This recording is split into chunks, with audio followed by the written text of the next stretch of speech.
hunters, nandito ako sa ilog ngayon. Sa haba ng panahon na hindi nakapaniksay. Anong, wala sumabit kahit isa? Arroyo pa. Arroyo pa. Pang ilang latag na yan? Isa pa lang. Pangalawa na yan.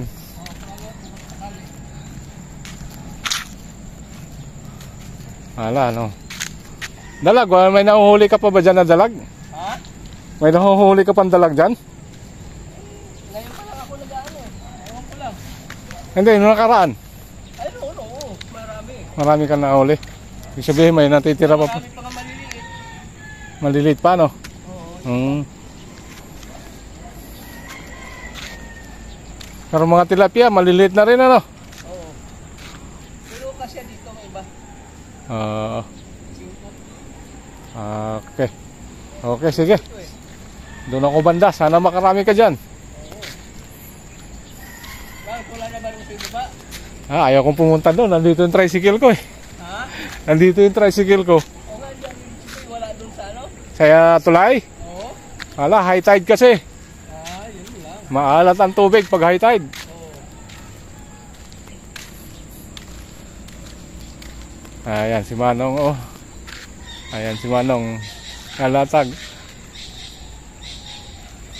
Arroyo pa lang daw ang sumasabit sa lambat. Ayan, oh. Pangalawang latag niya. Isang arroyo pa lang ang nahuhuli. Tapos ayun sila katropa, oh. Nag-harvest ng kangkong. So dito tayo banda sa dulo. Baka sakali lang. Wala naman tayong ibang paniksayan. Doon sa tulay, kahit arroyo ay ayaw magpakita at high tide niya.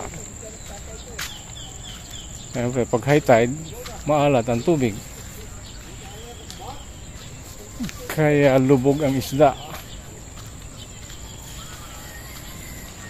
Minsan na lang tayo mapasyal dito sa ilog. Natapat pang may naglalambat.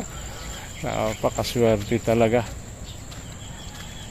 Sa hinaba-haba ng ganbang, ngayon lang tayo nagkaroon ng pagkakataon na makapaniksay. Napasabay pa tayo sa naglalambat.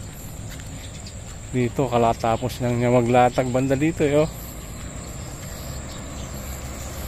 Kaya lang wala siyang nakuha kahit isa. Sadyang matumal na talaga ang isda dito. Lambat na yun, ha. Nasa 50 metros yata yung lambat niya. Pero wala nakuha kahit isa dito. Ako naman naglilibang-libang lang. Kaya lang miss ko ng maniksay. Siyempre pag lambat, karaniwan yan lumulubog ang isda, nagtatago kahit anong bulabog. Pero pag kuryente ay talagang pag natapatan ay talaga namang walang kawala, lalo na yung dalag.